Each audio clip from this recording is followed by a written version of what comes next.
primary close of the donor size, you know? Yes. If, for example, flap is less the soft tissue defect, I can combine or reshaping of the flap. Perforator, flap in perforator flap, you know? I decided reshaping of the flap. Reshaping like this one. And Когда я увидела, и у меня какая-то боязнь была. Я всегда старалась на глазовом суспекте очень не попадаться. Он требовал, у каждого хирурга, допустим, по планерке стоит операция, он поднимал этого хирурга, спрашивал, что ты планируешь, что ты будешь делать в этой операции пациентки. Он никого не выделял. Такой шеф. Я, по-моему, один раз опоздал, и то на 2 минуты, мне кажется, за целый ординатуру. Больше не опоздал. В это время никто не опоздал. Если он шел по коридору, я старалась куда-то завернуть. Но при всем при этом он меня во время ординатуры заметил. Если у него настроение было хорошее, он рассказывал анекдоты, ну, тогда всем было весело, да? То есть и анестезиолог смеялась, и операционная медсестра. И иногда нам выпадало там, допустим, ассистентам что-то сказать, и иногда спрашивал вот так. А так нам было запретно разговаривать, говорить, что-то спрашивать. Если у нас какие-то вопросы были, мы задавали только после операции. То есть он тоже приучил к этому, то есть во время операции лишних разговоров не было. Никаких лишних движений, только 10. Полезные только 10. Ну, некоторые хирурги там пытаются, это нет. Четко поставленная цель. Чук-чук-чук. Как часы работал. Ну, в Аспековичем было выполнено более 15 тысяч операций по реконструктивной хирургии, после ожоговых деформаций, по исправлению этих деформаций, после опухолевых деформаций, посттравматических состояний и также эстетических операций. Им было выполнено более 15 тысяч, мне кажется, даже больше.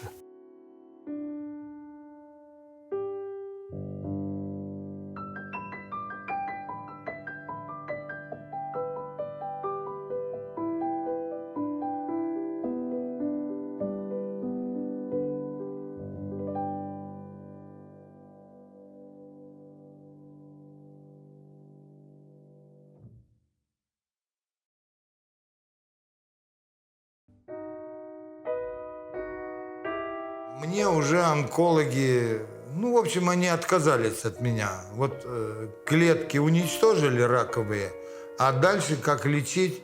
Мы можем только ампутировать ногу. Я подумал, зачем же мне ногу ампутировать? Я сижу, меня всего вот так вот трясет. Я думал, он извинится, скажет, извините, вот Михаил Анатольевич, все-таки ножку придется ампутировать. А он улыбнулся. Я на всю жизнь запомнил эту улыбку. И сказал, я вам ничего не могу гарантировать, но я буду вас оперировать. Михаил Анатольевич более 50 лет страдал дистрофической язвой.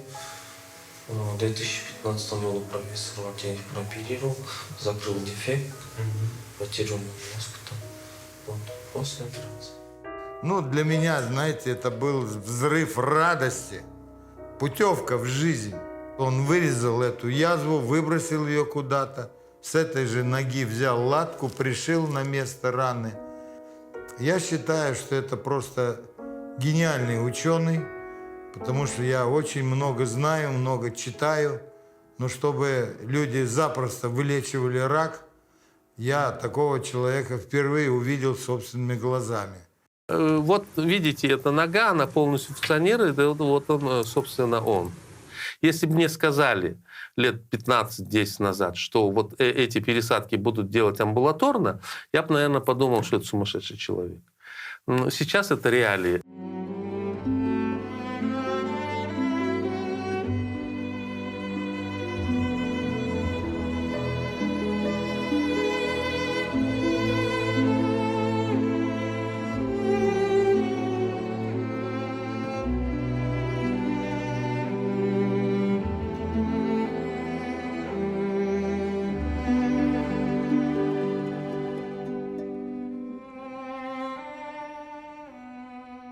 Я помню, вот на Окинаве, когда мы... Да, на Окинаве, в Японии. Его не просто пригласили с докладом, его пригласили в президиум. Вы знаете, я вроде даже старше его, да, но я всегда считал, что он старше. Старше не по возрасту, вот, а по своему положению, потому что ну, так получалось, он делал много лучше. В 2008 году мы были вместе в Упсале. Там проходил международные курсы по пластической хирургии. Приезжали молодые доктора со всех стран европейских, и в том числе был курсант из Владивостока, то есть я. А Муса был моим преподавателем. В Хельсинки, в Финляндии. Я послушал его доклад, ну и был поражен тем уровнем его знаний, эрудиций, тем, что такая звезда хирургии взошла на небосклоне в такой маленькой стране, и вроде как на постсоветском пространстве, и то, что мы его не знали. And Musa, he was a kind of people to show, you know, outstanding surgeon, talented, innovative, you know, very easygoing, very humble man, good teacher, good mentor, and at the end he was very affordable. That is what the people like, you know. The people that like to be close. Он очень талантливый человек во всех отношениях. Ну, что-то как-то Боженька дал ему этот талант. Но он его не просто там получил этот талант, он его развил. В семье он был единственным медиком, поэтому помощи ни от кого он не ждал. Он сам своими силами шел как бы к своим высотам. Муса Аспекович, он является первым микрохирургом вообще в Кыргызстане. A few people start to work with a new concept of flaps.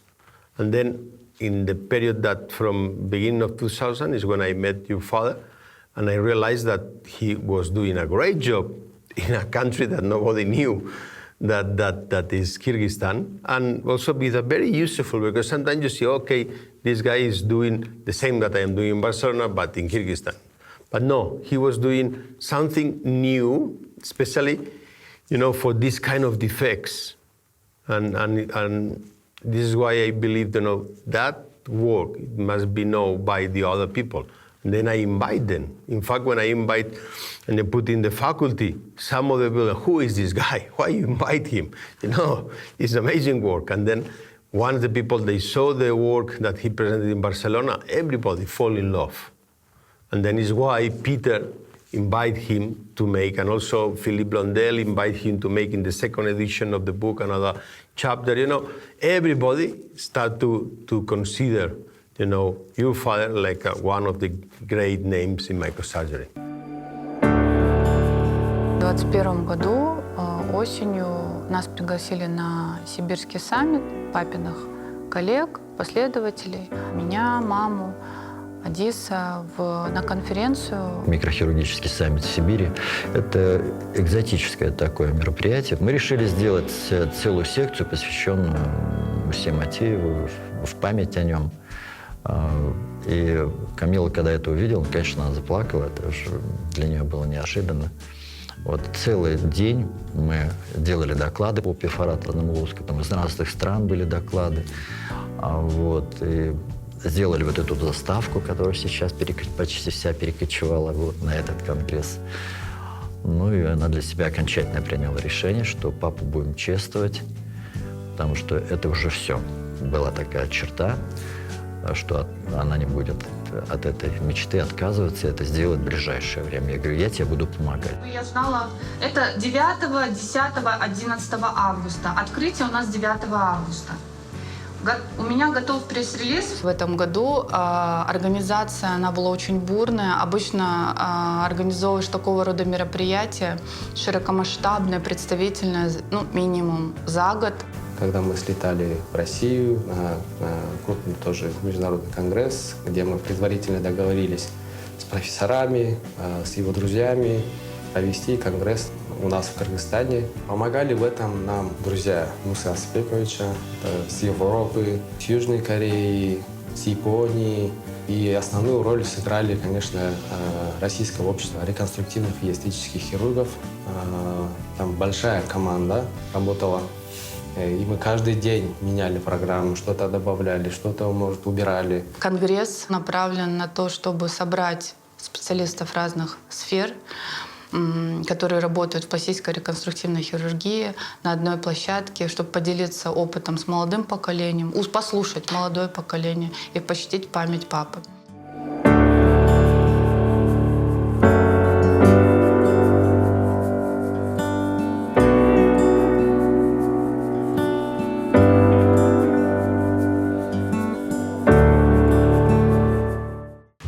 Уважаемые коллеги, понятно, что это трогательный момент. Я хочу представить, как будто я Муса. Вот как бы он вышел на сцену, чтобы он стал рассказывать, понятно, что не в этих ситуациях, а вообще.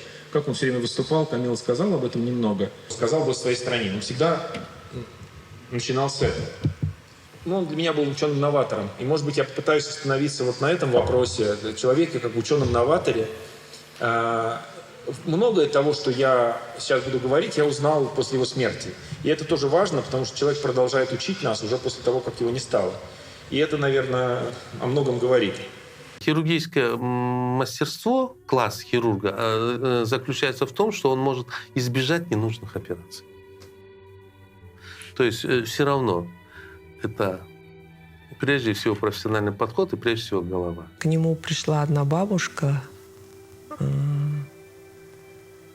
У нее был рак носа, и вот этот рак, он так развился, что ни врачи, никто не хотел за нее браться. Ну как же, мне же нужно убрать с лица такую страшную болячку. Когда она пришла в отделение, она тоже, практически такая эмоционально, так скажем, подавленная была.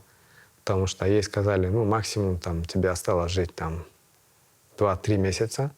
Потому что у нее были метастазы в легких, даже в печени, по-моему, были. Стоял зловонный запах. То есть мы надевали маски, и мы знали, когда она заходила, что это она пришла, да? И Муса все-таки он думал и решил ее прооперировать. Он очень переживал, думал, потому что возраст, наркоз. Мусаспек что сделал? Он выбрал очень простую тактику. То есть он ее обследовал, и под местной анестезией он иссек ей вот эту опухоль на носу. То есть полностью убрал, почистил. И все. И начали лечить вот эту рану.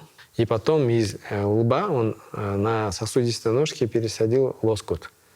И вот так вот за 2 недели у нее закрылась рана, удалили опухоль полностью. Она, такая счастливая, ушла из отделения. И потом через 3 или 4 месяца она пришла, обследовали ее, а у нее метастазов в легких, в печени ничего не было.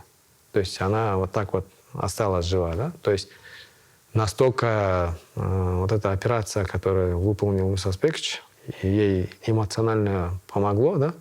Что рак у нее в теле исчез. Даже метастазы исчезли, да? Чтобы человек хотя бы хоть чуть-чуть, но прожил полноценно, спокойно, чтобы ее люди воспринимали и тянулись к ней, потому что от нее же все отвернулись. Он всегда хотел людям возвращать полноценную жизнь. Скажите, Клавдия, как вы себя чувствуете? Сейчас? Да. После операции? Да. После операции чувствую, только крыльев нет, я бы летала. Угу. Очень хорошо. Когда меня прооперировали, у меня страшно появилось желание жить. Угу. Я уезжала из больницы, и я готова была обнять всех людей добрых, которые мне помогли. Девочка оторвала руку, и вот он и пришил, и потом потом я ему делал очень много фотографий делали. Там девочка уже поднимала ведро, потом, как-то уже. Это просто уникальный случай.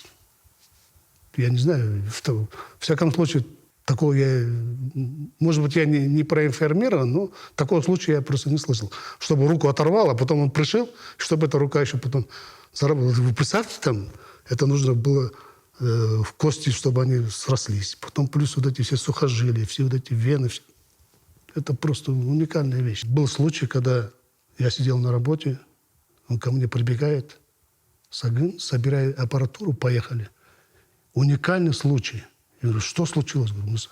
Он говорит, вы знаете, говорит, скальп оторвало, говорит, одной женщине.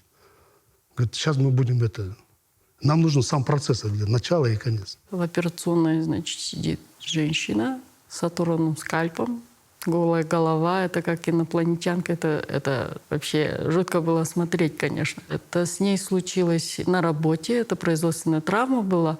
Как раз в конце смены платок она сняла, оказывается, и начала мыть барабан убирать.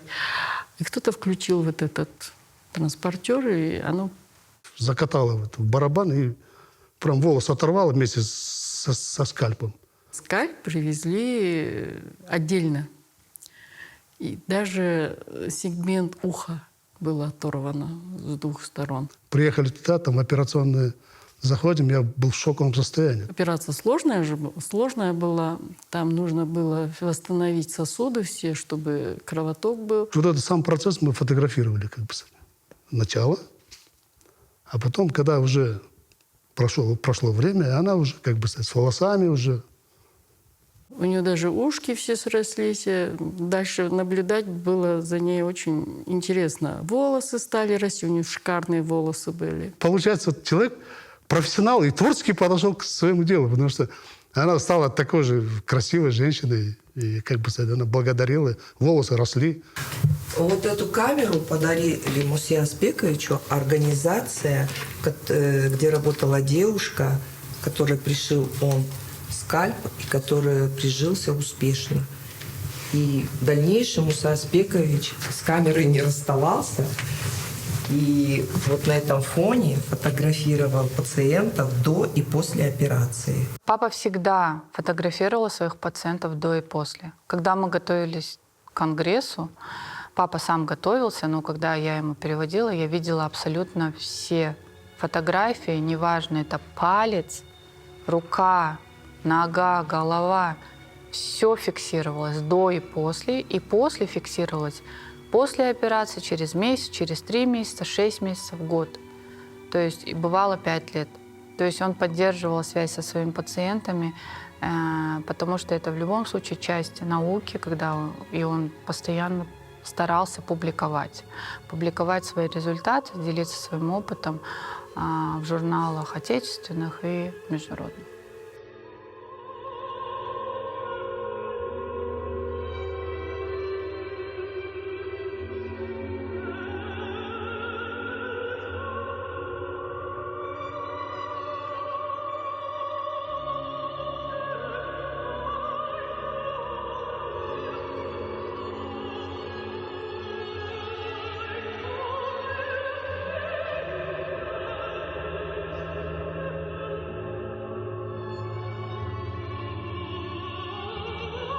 С увеличением его известности к нему начали обращаться пациенты с очень тяжелыми патологиями, и вследствие этого он разработал свою новую разработку, так называемую flap and flap, то есть лоскут в лоскуте. Это пропеллерный лоскут, который делится по частям, не разрушая кровообращение в лоскуте, и тем самым дает возможность закрывать дефекты различных размеров и диаметров. Вырезается лоскут, выделяется, да, из определенного участка тела, это в основном из руки. Потом в этом же лоскуте, этот же лоскут делится на несколько частей, это 2-3 фрагмента, но при этом сохраняется кровообращение в каждом лоскуте. То есть сам лоскут на сосуде берется, и на этом лоскуте выделяется еще 3 лоскута. И потом их можно ротировать на 90 градусов, 180 градусов, 360 градусов. Это очень уникальный метод в хирургии, да? И, допустим, сосуд пересадили там, где есть рана, и потом вот эти лоскуты на этих сосудах можно менять форму и закрывать любой формы, конфигурации дефект. Округлые, квадратные, треугольные, неправильные формы. То есть это очень уникальное решение такой проблемы, потому что в мире это призналось, да, когда он это представил, когда он презентовал, сказал, это же лоскут в лоскуте, flap in flap, то есть это вот китайцы или японцы назвали ему. И после этого вот это название вышло, flap in flap. Flap interfarasal flap, you know, I decided reshaping of the flap, reshaping like this one. And in this I reshaping this one. In this part I a little bit reshaping, you know. You can see here. You see? Yes. Nice work, great. No, the atlas is an atlas about microsurgery, and the main editor is Peter Nelligan, that is one of the big names around the world in microsurgery, but especially is living in America, and in American world, they are very strict when they accept any kind of contribution. And then Atlas is something that is extremely useful for people who want to start doing kind of, learning in some techniques. Why? Because Atlas is very visual, You can follow the surgery step by step, and then is the way to make the right approach, especially in places that they cannot, see the surgery because there are not expertise in that countries or in that hospitals, is one of the most, useful tools for education. Yeah, in that particular publications, the editors are very strict.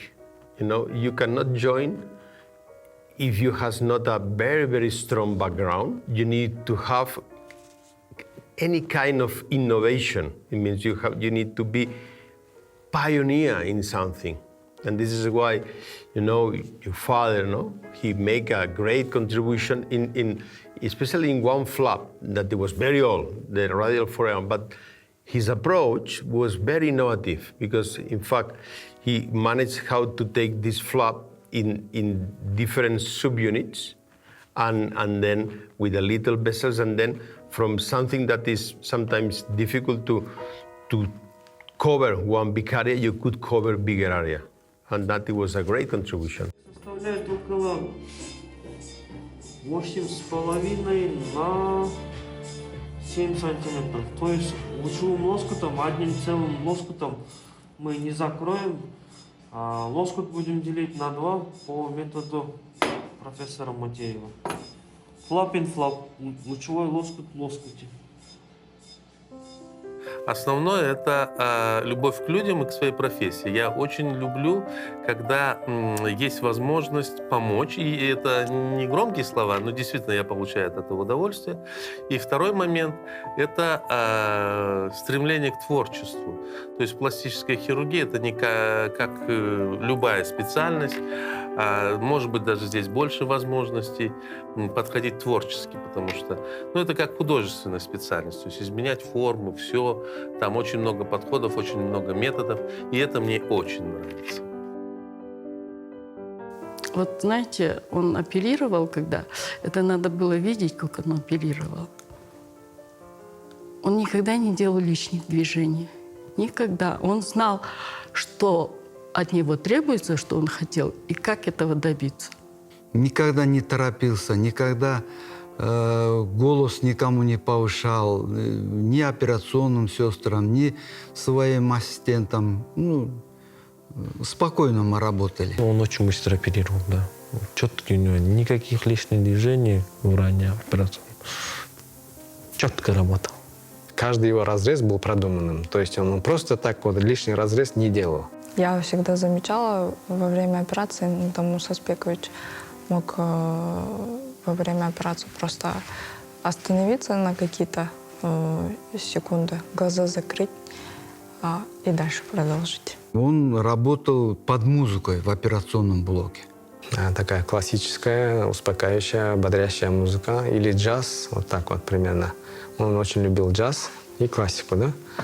И у него были свои диски, он сам подбирал эти произведения, то есть он сам покупал или записывал. Муса Спекович во время операции шутил всегда, анекдоты рассказывал, все мы смеялись.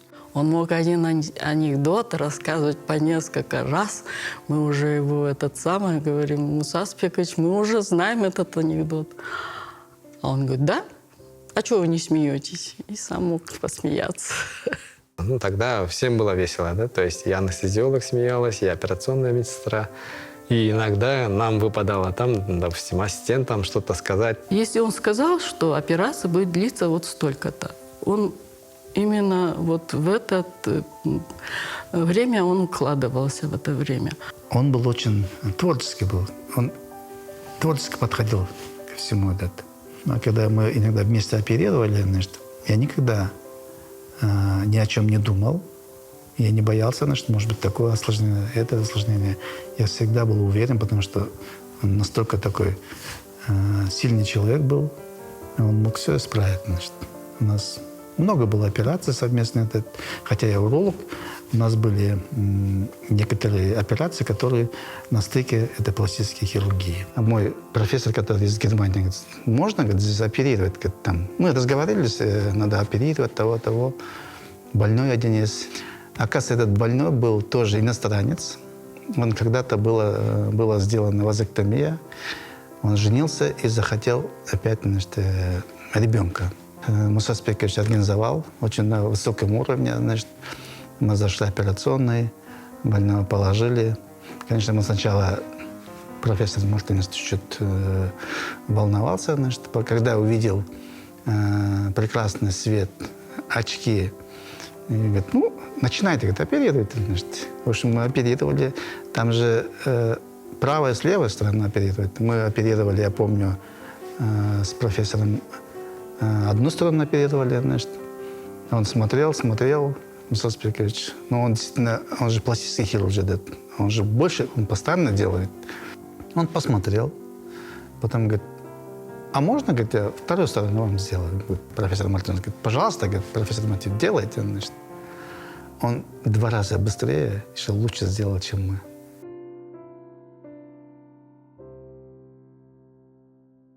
Молодой парень, лет 20, попал в автоаварию на уровне нижней трети голени, отрывной перелом, открытый отрывной перелом ноги.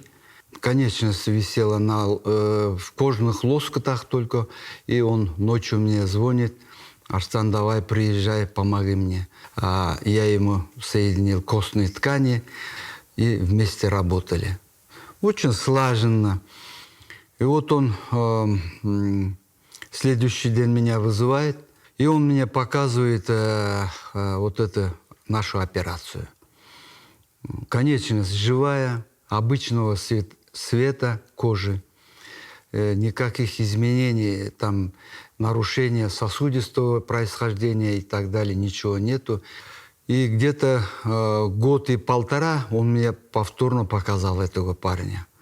Он ходил, очень был рад, что ему сохранили конечность. Работая в клинике, к папе много пациентов обращались, звонили по телефону, спрашивали о помощи, потому что очень много, к сожалению, у нас деток с ожогами, которые получали в детстве ожоги, и в результате чего функциональная сторона там, конечности, к примеру, да, или даже спины, она не всегда, она не работала. Я статистику еще поднимала. Вот год дети в основном, да, получают ожоги от 1 года до 7 лет по статистике. И каждый год получает более 5000 людей получают ожоги.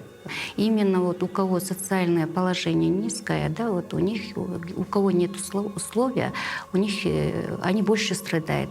Папа понимал, что есть очень много пациентов, которые физически даже не могут приехать в Бишкек. Нет средств приехать и даже сделать анализы. Поэтому таких пациентов папа, конечно же, хотел прооперировать абсолютно бесплатно и помочь. Но для этого он понимал, что пациентов очень много. Вот, и нужна какая-то хотя бы финансовая поддержка каких-нибудь партнеров для того, чтобы помочь большому количеству пациентов из региона. Он всегда переживал за своих пациентов, особенно за детей. Муса Спекович организовал благотворительный проект с участием иностранных зарубежных хирургов. Это с Аргентины и Мексики, да? И тогда в течение 1 месяца было выполнено около 200 операций. Благотворительных, реконструктивных, сложных операций. И я участвовал там как волонтер. С врожденными пороками после травм, но большинство было после ожоговой деформации. Зарубежные хирурги оперировали врожденные патологии расщелины губ, неба. А Мусаспекович оперировал по всему телу ожоговой деформации. Он примерно сделал около 100 операций, а те зарубежные хирурги тоже более 100 операций и на лице. У очень многих была вот благодарность Мусаспековичу, что вот он сам искал спонсоров, все это делал. Многие были очень благодарны. С 1994 года до его кончины он работал в отделении пластической реконструктивной микрохирургии Национального госпиталя, заведующим отделением. И под его руководством в отделении выполнялось более 1000 сложных реконструктивных операций. Ой, заведующим он был строгий. Он любил порядок. Он вообще человек такой очень дисциплинированный. И он во всем, вот эта вот именно дисциплина должна была быть на первом очереди. Он не любил, когда опаздывают. Он не любил, когда ему лгут. Он ценил время свое, и вот чужое время он всегда ценил. Он говорил, все нужно делать вовремя. Наше отделение микрохирургии кисти.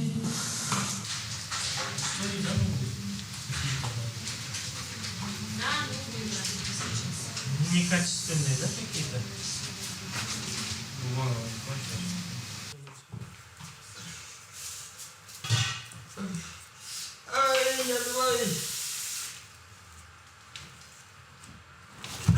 Через час возьмем на операцию. Дай Бог, все восстановим. Поставим на свои места.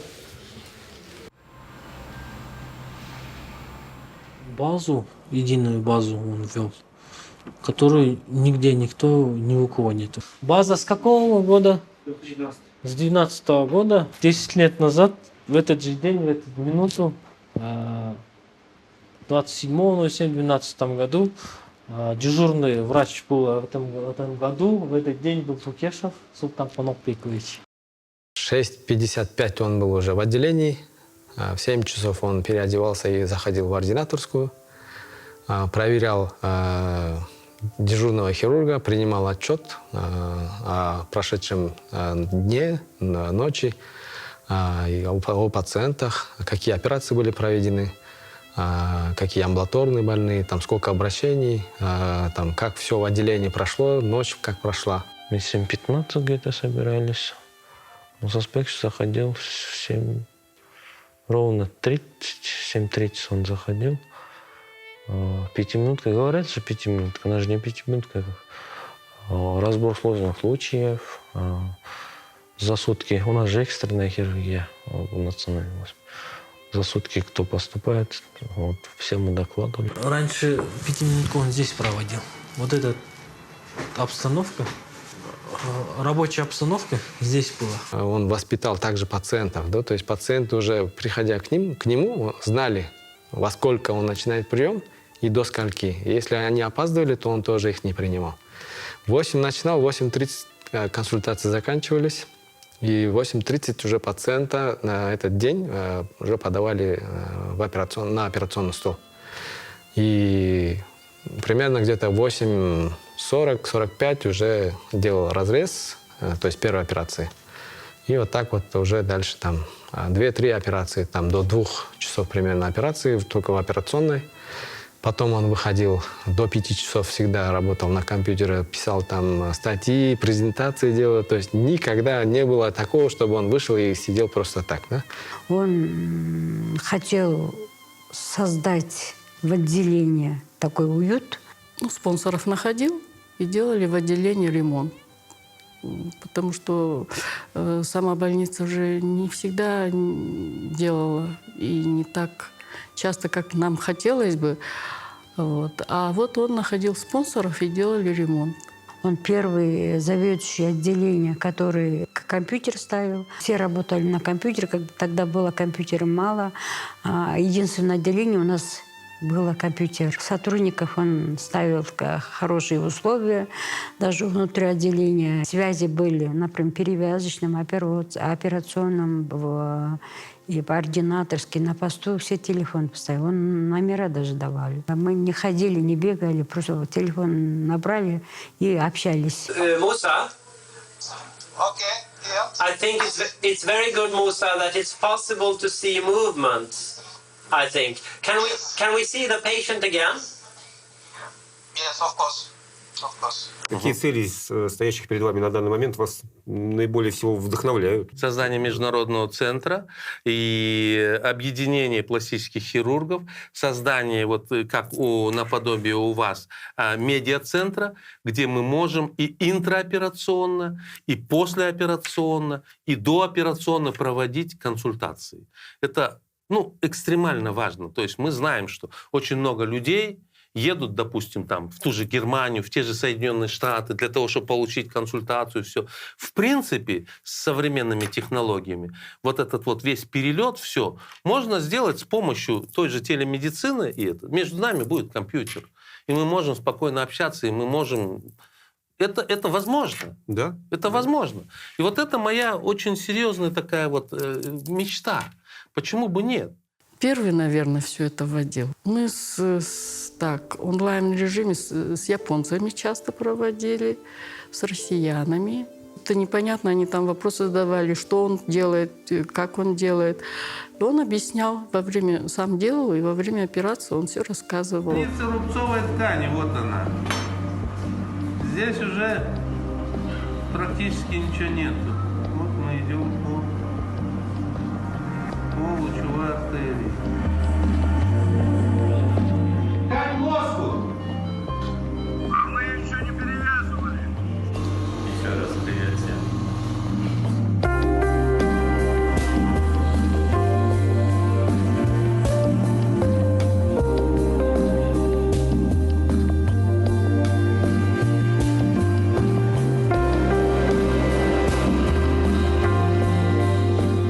В 2015 году мы поступили в ординатуру. Первая пятиминутка, по-моему, мы же ординаторы, когда пришли, такое впечатление, такой дисциплинированный, грозный был. Да. Первый раз, когда видели, одно время улыбался, и такой был. Да, было тяжело, потому что он был очень требовательным. То есть, когда рабочий день начинался, если ты опаздывал хоть на полминуты, то тебя отстраняли. То есть он отстранял от работы, и в этот день ты мог, в принципе, уже не работать. Мы первый год ординатуры только помогали, ассистировали. Санитарили первое время. То есть ты ходишь в операционный как санитар, смотришь и учишься, что, как, к чему. Потом идешь на ассистенцию. Не было лишних движений. Так как я с ним много ассистировала, я всегда понимала, что, как надо держать, где открывать. И как бы у нас операция вот молча, мы понимали. Но были случаи, когда он мне инструментом по руке давал. Потому что я неправильно либо держу, либо закрываю ему обзор. И за это я по руке получала инструментом. Старательность, трудолюбие, вот это он требовал очень сильно. И многие не выдерживали этот режим, эти требования, и поэтому некоторые приходили и уходили. Так вот. Месяц-два поработают, там поучатся, и потом уже не выдерживали, уходили. И, конечно, это нелегкий путь. В хирургии самое главное – это мозг, а руки – исполнители твоих мыслей во время операции. Не навреди. Философские такие у него афоризмы были, да? Не навреди. Всегда упрощай, не усложняй. Оперируй хоть мизинец, но делай это качественно, и у тебя будет очередь до Китая. Профессионализм — это умение избежать ненужных операций. В хирургии самое главное – это мозг, а руки исполнители мыслей во время операции. Имея четкий план операции, это убережет тебя от ошибок. Позвольте начать доклад из его таких ярких цитат. Это «не навреди». Каждая наша пятиминутка начиналась с этого слова, и он строго требовал этого принципа от каждого из нас. Получилось так, что я Мусу знал по конференциям, по его докладам. Я примерно понимал, какие кейсы будут, что он будет показывать, что он будет рассказывать. Но формат любой конференции — это максимум лекция, там 15-20 минут, в которые нужно уложиться. И понятно, что в 15-20 минут нельзя уложить весь тот бэкграунд, который был у Мусы Асапбековича. Изначально мы планировали программу где-то сделать часовую, такую часовую беседу, чтобы он показал и рассказал. Но мы сидели в студии, общались почти 2 часа. Это все пролетело на одном дыхании. И, безусловно, там были новые кейсы, там были новые какие-то, да, его случаи, которые он показывал, рассказывал, объяснял. С кем я общался после эфиров, все сидели с открытыми ртами, смотрели, потому что очень красивое, изящное решение для очень сложных проблем.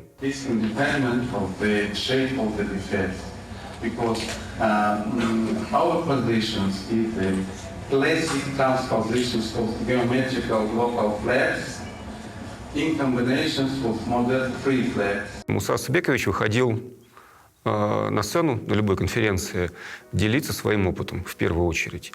Он это делал очень просто, он это делал очень дружелюбно и всегда очень открыто. Он был открыт к любым вопросам, он был открыт к любым комментариям.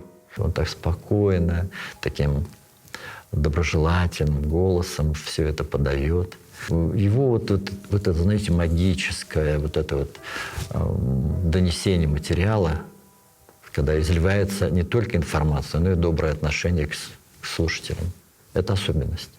Когда он выступал, от него чувствовался посыл в зал о том, что, ребята, смотрите, это можно делать так. Если это сделал я, вы это точно сделаете. И не было никакого ни пафоса, ни какой-то иронии. Искренность и открытость его выступлений — вот что его отличало. Там же вообще в Европе, в Америке, там хирург отвечает только за одну часть органа, например. Вот только за кисть, только за предплечье, только за голову. Отдельные хирурги. За ногу. А Муса, он все, и ноги, и руки, и голова, все у него, он универсал. И поэтому у него доклады все проходили, и он бегал по аудиториям, потому что в одной аудитории кисть докладывает, в другой аудитории там про голову докладывает. И у него всегда выходило 5 докладов, и он вот бегал по этим аудиториям по времени, чтобы все совпадало, чтобы он успевал туда докладываться. И он в конце всегда показывал: это мой дом на карте. И благодаря отцу любого пластического хирурга в мире спросите про Кыргызстан. Каждый знает, где он находится, и каждый знает, что есть Иссык-Куль. Потому что в каждой презентации его, а он на всех конференциях делал презентации, был спикером, сколько разных стран его приглашали, да, и гражданство предлагали, и так далее. Он всегда говорил: нет, будет висеть кыргызский флаг.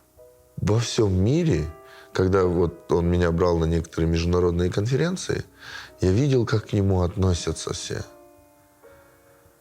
Его ценят как профессионала. Конечно, уникальный человек. Что тут говорить? Умение сделать такую работу, которая станет и публиковаться везде, и быть достоянием мирового сообщества. Огромное достижение всего Кыргызстана, и благодаря, конечно, профессору Матееву. Как-то один раз, когда мы опять готовились к очередному конгрессу с папой, он готовил доклад. Я у папы спросила: папа, почему ты не пишешь Мурзабек Матеев? Это же твое имя по паспорту. А он мне говорит: Камила, ты не понимаешь.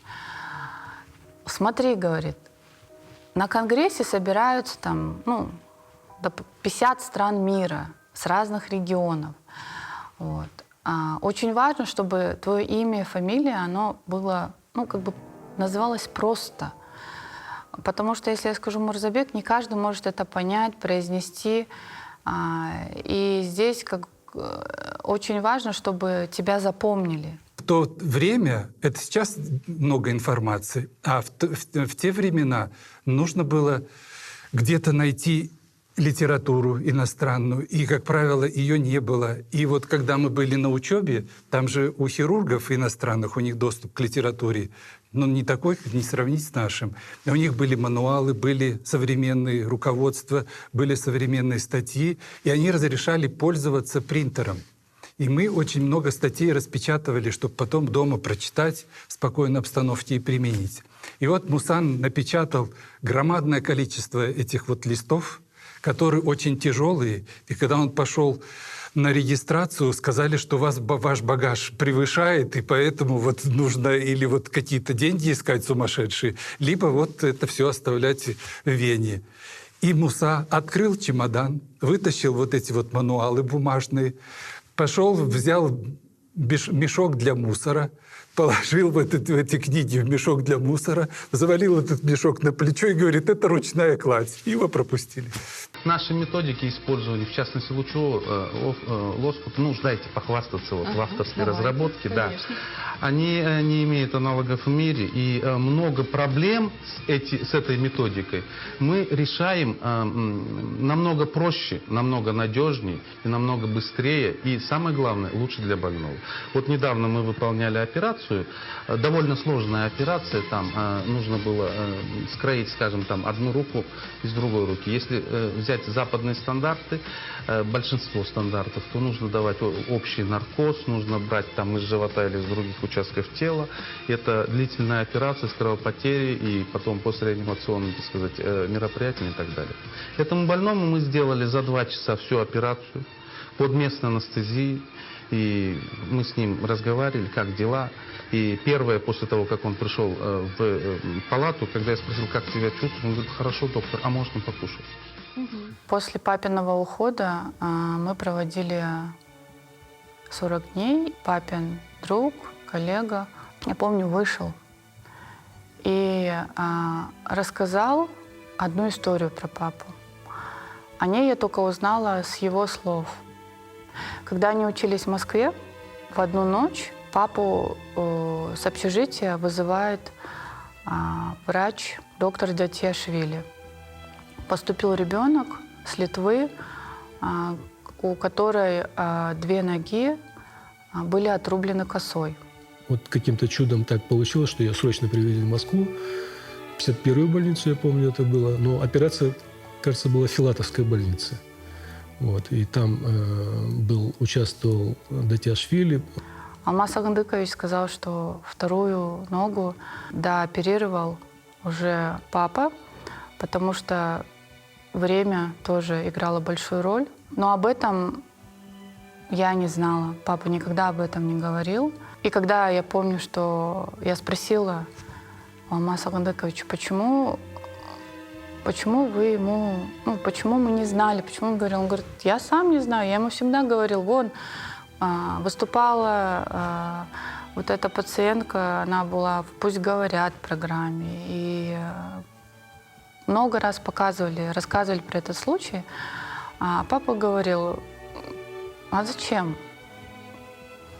Самое главное, что у нее есть ноги, у нее есть семья, дети. Это самое главное.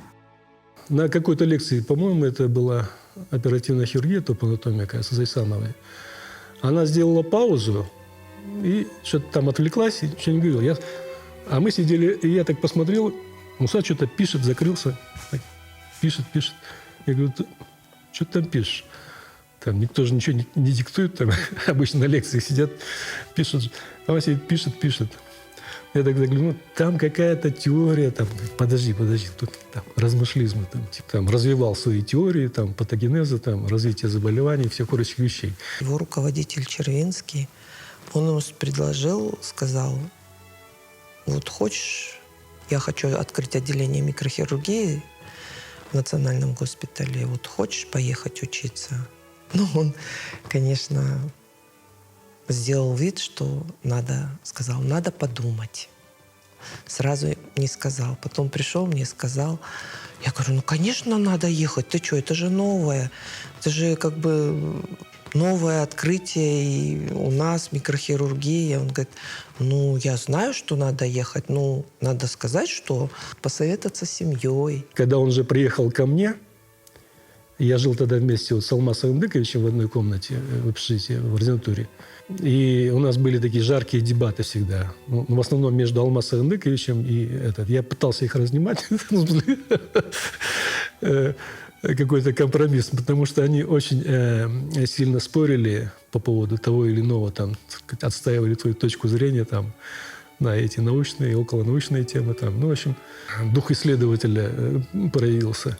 Там увидели, что, в принципе, он постоянно работал, он же даже оставался дежурить, вот, по 2-3 суток там дежурил. И даже говорил, что когда уже устанешь, уже голова не работает, и если какой-то врач мне, хирург, говорит, вот у меня операция, хочешь поассистировать, то пошли. И я, хоть я такой усталый, шел ассистировать, чтобы хоть что-то увидеть, узнать. Мы открываем дверь, смотрим, стоит Акчурин. Муса Спекович, одевайтесь. Вот. А он, у нас было в комнате 3 кровати, у него кровать, так как он, так сказать, был пришлый, он был у нас возле двери, мы дальше были. Вот, и он одевался. Я говорю, что вот он потом его приглашал, он уговаривал его оставаться там и так далее, но у Мусы уже, я так понимаю, он понимал, что у него будет другая судьба, и он, видимо, видел свою жизнь уже другую. Вот, то есть, если бы он остался с Акчуриным, там, конечно, он, может быть, правой рукой стал бы, а так он стал величайшим микрохирургом. Микрохирурги – это люди, которые, владея умением соединять сосуды и нервы очень малого калибра, могут делать такие операции, как приживлять оторванные конечности, которые могут брать участки тела и пересаживать с одного места на другое, где они в этот момент более важны. Как правило, микрохирургии нужны тогда, когда уже все шансы исчерпаны, все простые методы испробованы, и обычные хирурги просто заходят в тупик и не понимают, что делать. Сделать руку, опять же, функциональной. Эти микрохирурги позволили делать такие операции, как даже пересадки руки и пересадки лица от человека к человеку. То есть это возведенная в абсолют хирургическая техника, в то же время направленная на воссоздание, то есть на творчество. Профессор Матеев из обычных таких вот пересадок тканей сделал совершенно новое. Не просто лоскуты пересаживал, а лоскут внутри лоскута уже формировал. То есть это творческая специальность.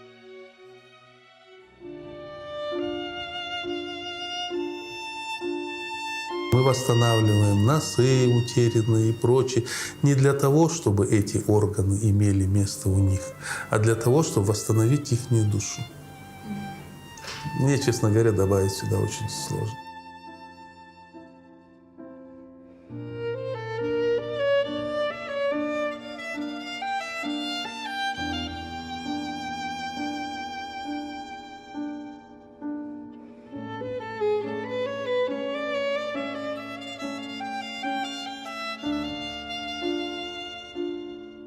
На сегодняшний день папина клиника продолжает работать. Остались в клинике работать папины последователи, ученики. Наши врачи выполняют операции по папиной методике. Результат очень хороший.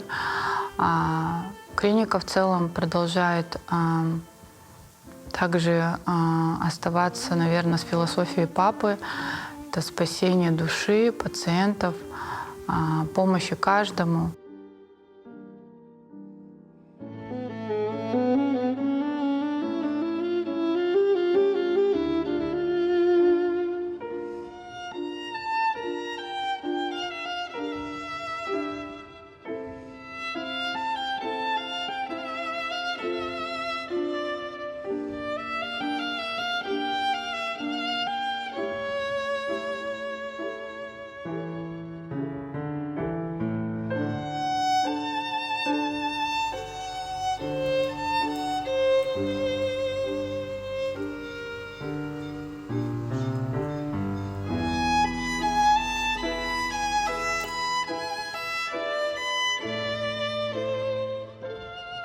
сегодня Конгресс, и последующие мероприятия, я уверена, тоже будут.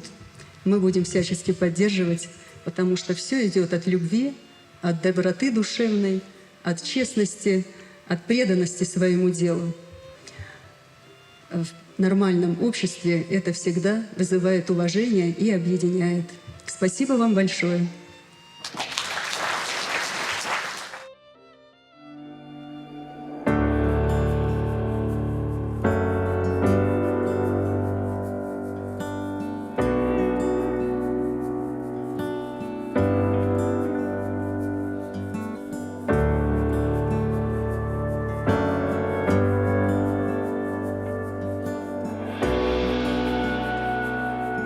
Первый день был очень насыщенный. Приехали папины коллеги со всего мира. Это был действительно представительный конгресс международного уровня, проходящий на родине папы в Кыргызстане. Были также его коллеги, даже студенты, те, которые проходили у него ординатуру. Презентации были и доклады в целом очень интересные.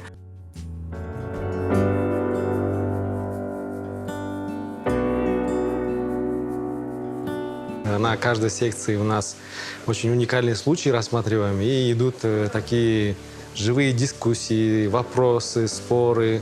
И в конце результате вот мы приходим к такому-то вот выводу, да, вот на каждой секции. И я думаю, если бы все это видел Муса Аспекович, но я думаю, что он видит, и он был бы очень горд и рад.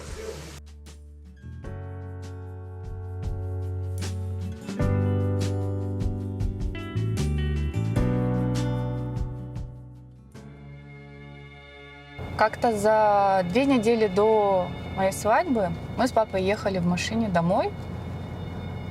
И я вспомнила, что мне нужно было подобрать композицию под свадебный марш. У меня в голове крутилась композиция Иоганна Себастьяна Баха, но я не помнила ее название. Я точно знала, что она есть у папы на диске, и я начала напевать и попросила папу найти ее. Мы ее прослушали, и я спросила: пап, что ты думаешь? Он сказал: это шикарная композиция. И она сейчас сыграет.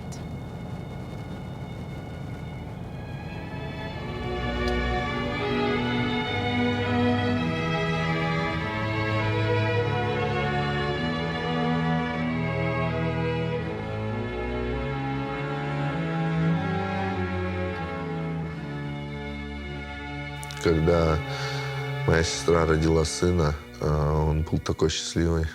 Он, что самое интересное, он всегда к нему лез, то есть они всегда были вместе. Они характерами похожи такие, да, и по действиям они очень похожи. И он очень любил его. Они оба друг друга любили сильно. У них какой-то коннекшн был, да, между собой.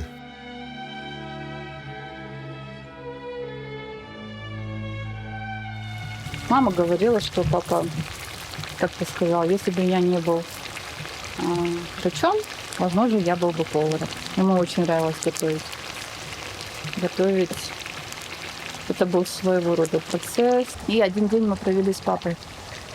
Прям я записывала, что нужно было порезать, сколько в количестве, что нужно было ложить, когда, на сколько минут, как мешать, закрывать, количество воды. Вот, все записала и потом готовила. Получалось очень вкусно. Может, будет прожаренный, чем других? Конечно. Да. Президентского. Да, он любил поджаривать. Он же рис ходил на базаре, выбирал прям отдельно, с каждым стоял, смотрел, каждую лавочку обходил. А потом, ну как плов, ну как? Он так расстраивался, если там что-то не то произойдет, там какой-нибудь делаешь. Да, и ты не чувствуешь эту разницу, а он ее чувствует, такой, блин, чуть-чуть не жарь. Но все равно вкусный же, да, вкусный.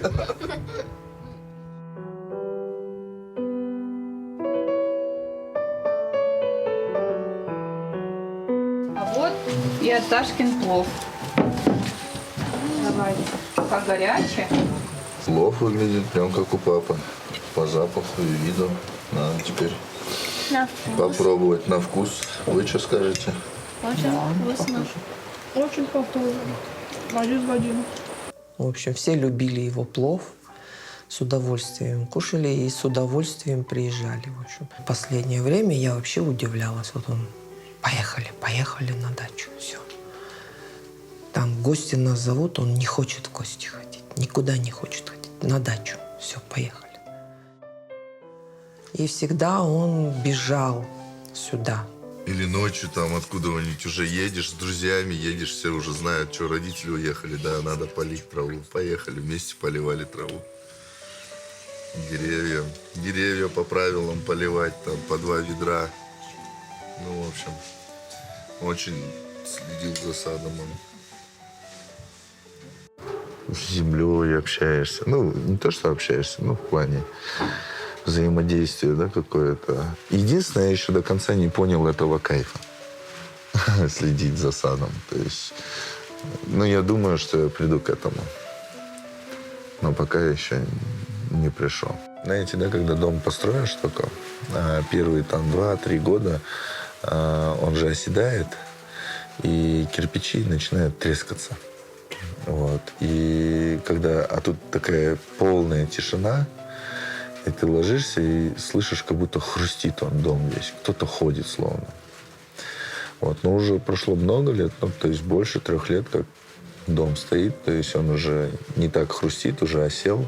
Но иногда вот такое ощущение, что он тоже ходит, да, в доме. Мы стараемся приезжать сюда как можно чаще. Когда мы сюда приходим, мы здесь как бы чувствуем его присутствие. Сегодня интересный сон такой приснился. Я встречаюсь с отцом. Непонятное место, вообще непонятное место, где мы находимся, но такое положительное, яркое. И о чем-то диалог у нас на вольные темы, разговариваем.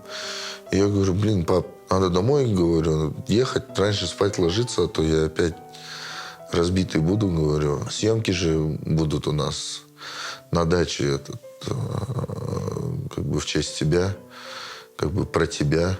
Да, говорит, я знаю, я приду. Вот такой вот сон был интересный. Даже плов был действительно, ну, очень похож на него.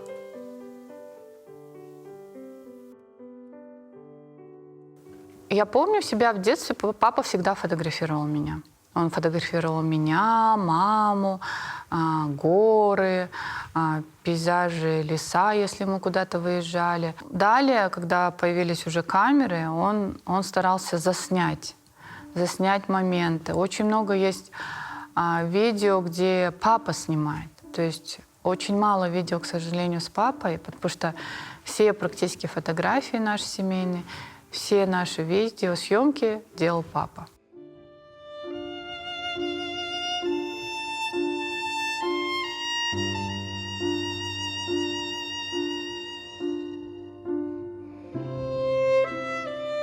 Меня снимает Дильбар Урузбековна, оператор компании GVC, совместно с Columbia Pictures.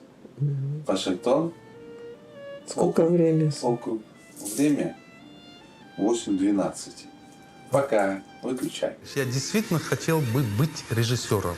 Вот я, если бы не был бы хирургом, я бы кровь из носа, я был бы режиссером, потому что передавать через кино эмоции, чувства, для меня это очень-очень интересно. Если бы он с самого начала решил стать режиссером, то он бы им стал. Это точно. А какие бы он работы творческие произвел на свет? С очень глубоким смыслом, которые понимали бы эти фильмы те люди, такие как он, творческие. Он в каждой картине, в каждой своей фотографии или в каждом видеоролике, который он снимал, он всегда пытался донести то есть эту красоту. У него, я же говорю, творческое начало, и у Алмаза. Они все пытались, мы, говорит, снимем фильм. Тебя пустим в главной роли. Ты будешь бежать по берегу Сыкуля там и так далее. То есть, ну, какие-то были у нас там, снимем уникальнейший фильм там, и так далее, и так далее. Человек, который может все. Но он уделил именно внимание профессии пластического хирурга, медика. Мы ему должны быть благодарны, что он выбрал профессию спасать людей. В этом он преуспел, как никто другой. Он дружил очень многими микрохирургами мира. Объездил очень много стран. Очень много людей, с которыми я беседовал, о нем в частности, именно в его профессии, просто были удивлены тем, что он может делать. То, что он делает, и то, что он делает, это практически руками. Только руками. Я знала, что он сделал вклад в отечественную и мировую медицину, но именно масштабы этого вклада я не осознавала. Но еще глубже я осознал его профессионализм, к сожалению, после его смерти. Я увидел, сколько людей, скажем, с Кыргызстана, из-за рубежа отреагировали так, что, скажем, извиняюсь, очень расстроились, его уходом. Да, он когда болел, очень много звонило. Друзей, ученики его звонили, приходили, проведывали его. И это. Я говорю, вот к тебе этот позвонил, друг, вот этот позвонил. Спрашивал, как то. Он сказал, неужели я такой важный? Так он сказал. Я говорю, конечно, важный. Как думал. Когда папа ушел из жизни, мне приходили сообщения о том, что вышли публикации его в журналах. И я не была удивлена этому, потому что он постоянно работал. Но он это делал не потому, что это надо было, а потому, что он любил свою работу. Он любил писать, любил лечить, исцелять, он любил творить.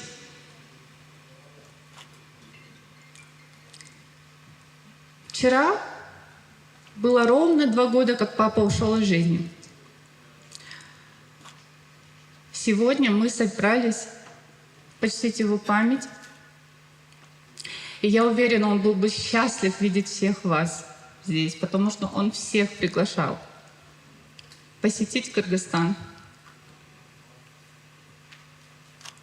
Он был любящим отцом, внимательным и любящим супругом, самым лучшим дедушкой и искренним коллегой.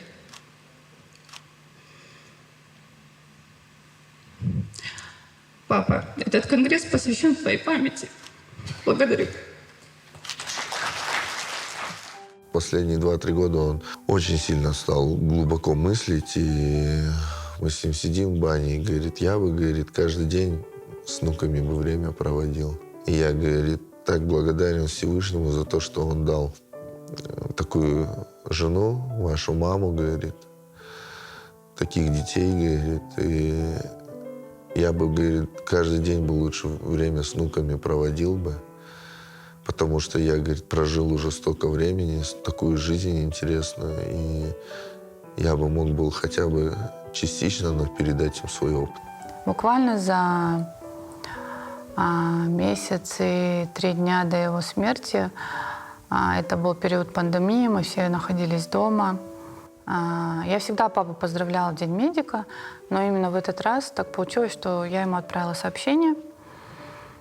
И я ему написала, папа, я поздравляю тебя с профессиональным праздником, желаю тебе крепкого здоровья, успехов. Ведь ты так много внес в отечественную мировую медицину.